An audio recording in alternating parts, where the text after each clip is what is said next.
béni soit Papa El Shaddai, notre Père, notre Dieu, notre Roi Tout-Puissant, qui chaque matin renouvelle ses bontés, ses grâces et ses compassions à notre égard et à notre faveur.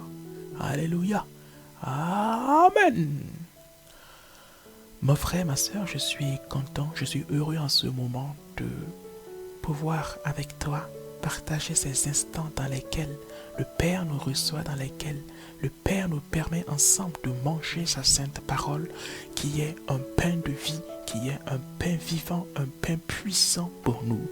Mon frère, ma soeur, de la même manière qu'au quotidien nous mangeons, nous veillons à consommer ou à manger sains fruits et légumes, nous devons faire aussi attention à veiller à consommer sans modération la parole de Papa. Parce que quand nous mangeons, quand nous buvons, quand nous consommons les crudités, les macédoines, les poulets rôtis, les quiches, c'est très bien. Nous édifions notre corps, nous édifions nos organes, nos cheveux, nos yeux, nos orteils, nos poumons, nos pancréas, nos cerveaux. Mais lorsque nous ne mettons pas en avant le pain de vie qui est la parole du Père, lorsque nous ne la consommons pas, qu'en est-il de notre être intérieur? Mais de la même manière que le corps de l'homme a besoin de force, d'énergie, pour pouvoir sortir le matin, aller à l'école, aller au travail, de pouvoir affronter la pluie qui tombe, de pouvoir affronter souvent les coups de soleil, de pouvoir affronter souvent le vent qui souffle. De la même manière, notre être intérieur aussi a besoin d'être édifié, d'être fortifié, pour pouvoir affronter lui aussi ces pluies qu'il rencontre, lui aussi ces vents qui souvent soufflent sur lui, lui aussi ces coups de soleil qui souvent rayonnent sur lui. Il a besoin d'être édifié au travers de la parole de Papa, pour marcher, pour tenir ferme et pour aller comme nous allons le matin à l'école, au service et rentrons le soir. Lui aussi a besoin d'être édifié et fortifié de la sorte pour tenir ferme dans toutes les circonstances par la grâce du Papa El Shaddai. C'est pourquoi, peuple du Père, peuple de l'Éternel, du Dieu très haut, du Dieu tout-puissant, faisons attention, gardons toujours la parole à côté de nous. Sinon, comment ferons-nous quand viendront les épreuves, viendront les difficultés? Comment ferons-nous quand se mettra à souffler le vent spirituel ou à tomber la pluie spirituelle? Comment ferons-nous? Nous appuierons-nous sur l'alcool pour noyer nos soucis? Nous appuierons-nous sur la drogue pour oublier un instant nos problèmes et flotter au plafond? Faisons attention, peuple de l'Éternel. Nous avons plus que tout cela dans la parole de Papa El Shaddai.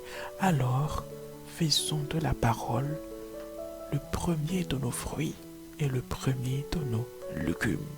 Alléluia! À consommer sans modération. Amen.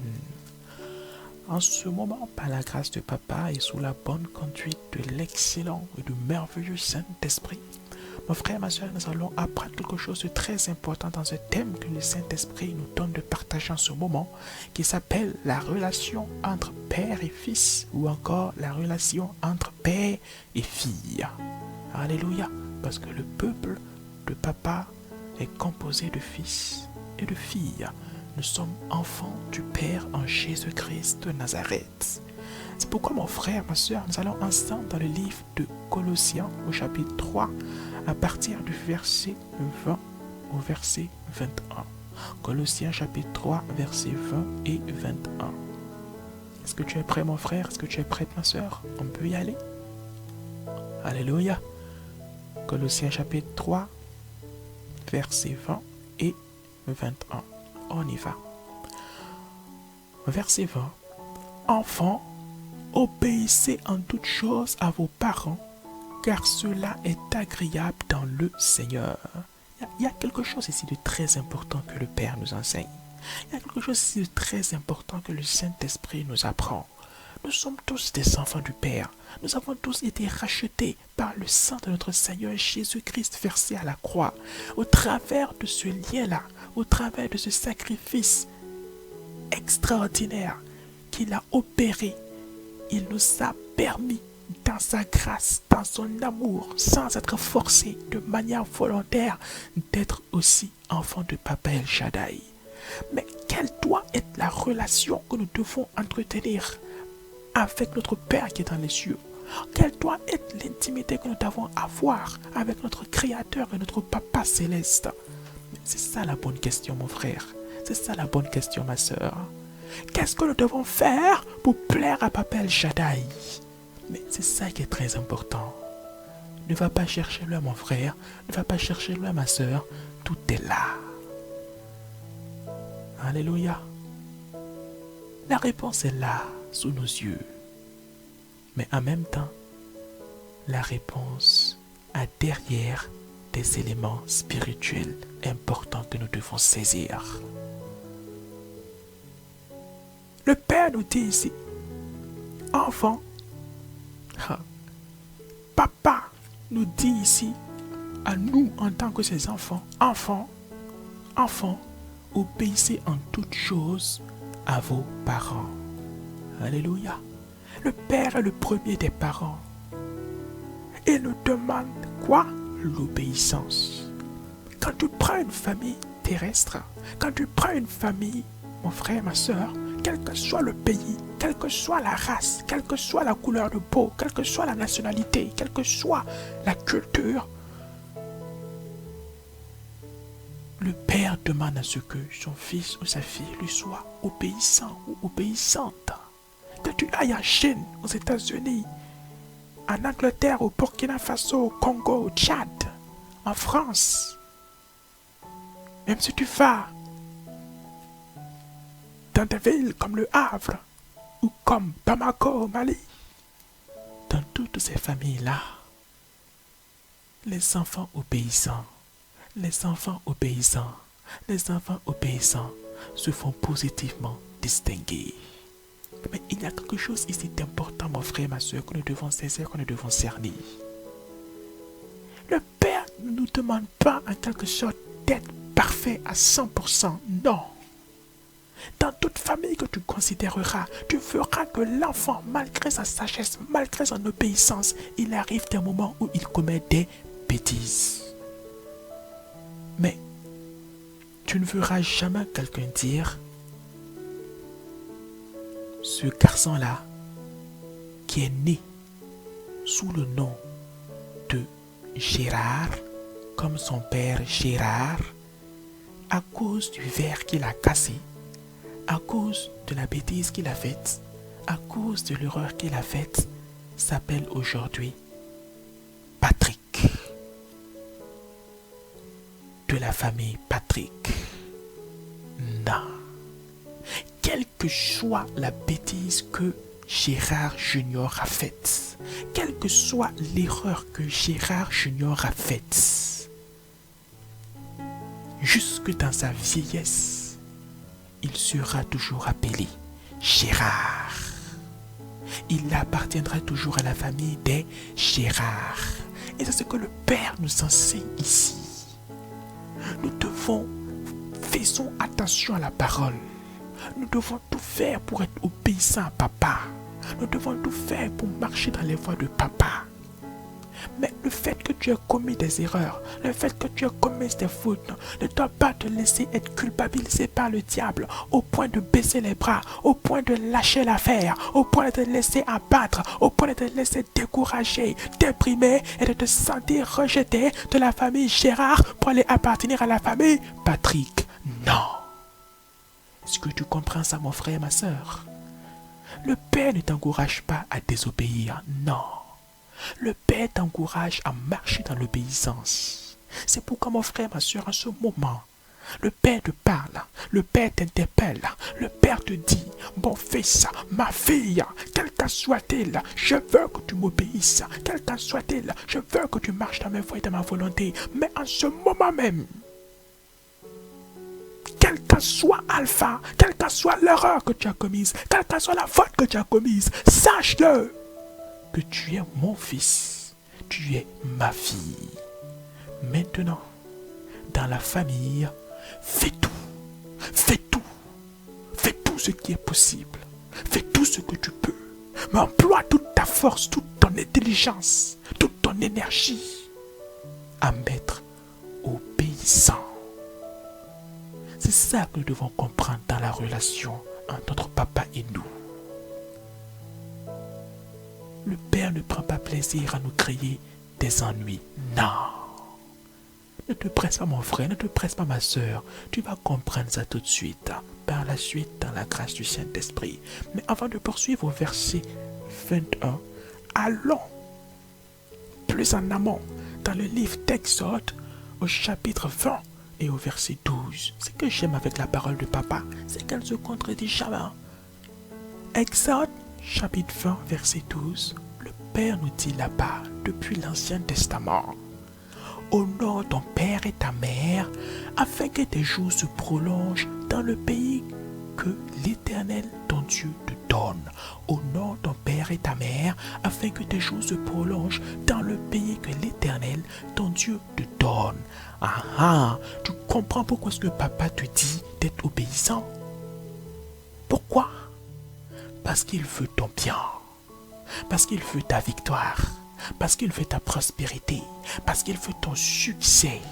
Et quand tu obéis au Père, quand tu obéis à papa, quand tu obéis à ses voies et à sa volonté, il prolonge tes jours dans le pays qu'il te donne.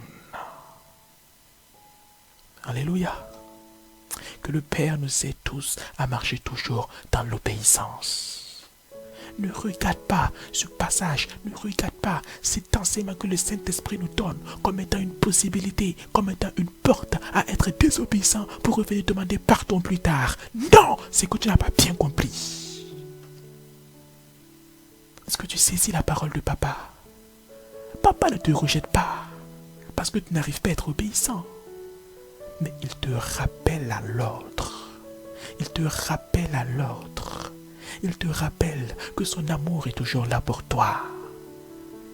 Et que tu dois faire le bon choix. Celui de marcher dans l'obéissance. Afin que quoi?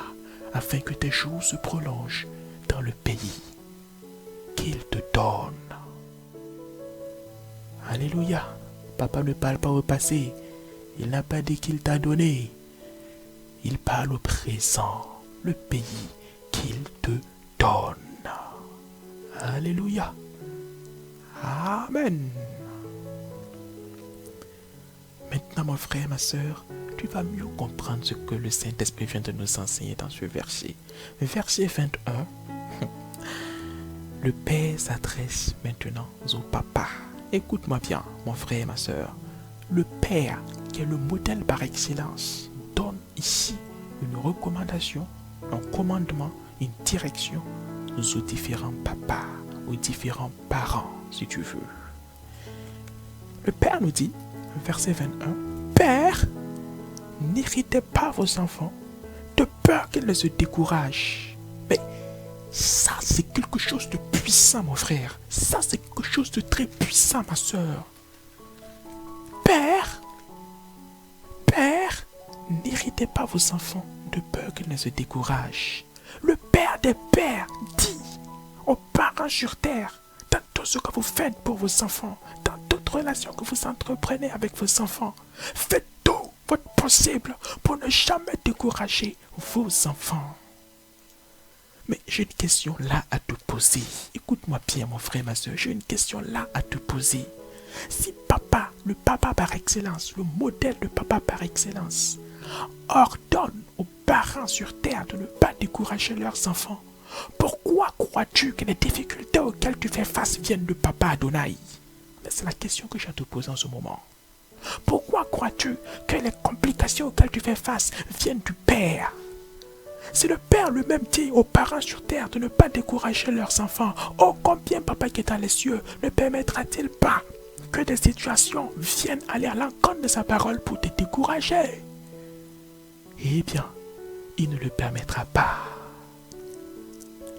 À partir de maintenant, mon frère et ma soeur, à partir d'aujourd'hui, quand tu as arrêté devant cette montagne, arrête de crier « Oui, pourquoi est-ce que le Père a permis que cette montagne vienne se dresser sur ma route pour me bloquer le chemin? Non! Arrête de taire cette parole en toi. Comprends que cette montagne qui se dresse devant toi ne vient pas du Père, non! Et ne l'amènera jamais, puisque lui-même il a dit aux autres parents qui sont sur terre de ne jamais décourager leurs enfants. Alors mon frère, alors ma soeur, prends conscience que ton Père, te motive à l'obéissance. Et 2, en confirmation de sa motivation, il ne te décourage et ne te découragera jamais. C'est pourquoi les difficultés auxquelles tu fais face, c'est pourquoi face à ces difficultés, face à ces complications, face à toute forme de situation, à toute forme de pluie, à toute forme de vent que tu fais face, auquel tu fais face, ne crois jamais ce que l'ennemi, le diable, veut te faire croire. Que cette difficulté, que cet obstacle-là vient de ton papa. Jamais. Jamais. Car papa lui-même a dit, Père, n'irritez pas vos enfants, de peur qu'ils ne se découragent. À combien plus forte raison papa voudra que toi, tu te décourages. Est-ce que tu comprends mon frère? Est-ce que tu comprends ma soeur? C'est ce que le Saint-Esprit avait pour nous en ce moment. Et c'est pourquoi je te disais mon frère, c'est pourquoi je te disais ma soeur, que tout ce qui vient du Père et de la parole est plein de force et de puissance. Le Père veut de notre bien, le Père veut que nous marchions avec lui, le Père veut que nous soyons toujours édifiés. Maintenant, quand tu feras face à cette montagne, maintenant, face aux difficultés, qui te dérange, qui semble bloquer ta route, comprends que ces difficultés ne viennent pas de ton Père. Comprends plutôt que ton Père est avec toi contre ces difficultés. Face à la stérilité qui dérange ta vie, face à la maladie qui embête tes organes, comprends que cela ne vient pas du Père, mais que le Père est de ton côté face à ces difficultés, face aux différents problèmes quelconques qui surviennent. Dis au diable qu'il est un menteur. Parce que cela ne vient pas de ton Père. Ton Père ne va jamais chercher à te décourager. Ton Père ne va jamais chercher à te démoraliser. Ton Père qui est dans les cieux ne va jamais chercher à mettre des montagnes sur ta route pour te bloquer. Ton Père qui est dans les cieux ne va jamais chercher à mettre des barrages sur ta route pour t'inonder. Ton Père qui est dans les cieux ne va jamais chercher à mettre ta maladie dans ton corps pour te clouer dans ton lit et te décourager. Non! Alors, soyons forts, mon frère, ma soeur. Soyons forts et marchons avec papa. Soyons forts et demeurons dans sa parole. Soyons forts et demeurons édifiés en lui et par lui. Croyons ce qu'il nous dit. Ayons une foi, une ferme assurance sans faille ni faute dans sa parole. Marchons avec lui, demeurons avec lui et portons toujours haut les flambeaux pour la gloire de son nom. Mon frère, ma soeur, c'est ce que Papa avait pour nous ce soir, afin de nous édifier, afin de nous fortifier. C'est ce que Papa avait pour nous en ce moment. Si tu reçois cette parole un matin, ou que tu la reçoives un soir, au même moment, rends grâce à Papa avec moi, parce que notre Père est bon, notre Père est merveilleux, notre Père est glorieux, et à lui, tout est possible. Béni soit notre Père, que le Seigneur te bénisse mon frère, que le Seigneur te bénisse ma soeur, qu'il permette toujours à sa parole de nous pénétrer, de demeurer en nous. Que le Père nous édifie, toi comme moi, qu'il nous fortifie, nous donne toujours d'aller de l'avant pour la gloire de son nom. Et qu'à lui seul soit la gloire et la majesté pour toujours. Béni soit Papa El Shaddai, et béni sois-tu mon frère et ma soeur, dans le nom précieux et tout-puissant de notre souverain Jésus-Christ de Nazareth. Amen.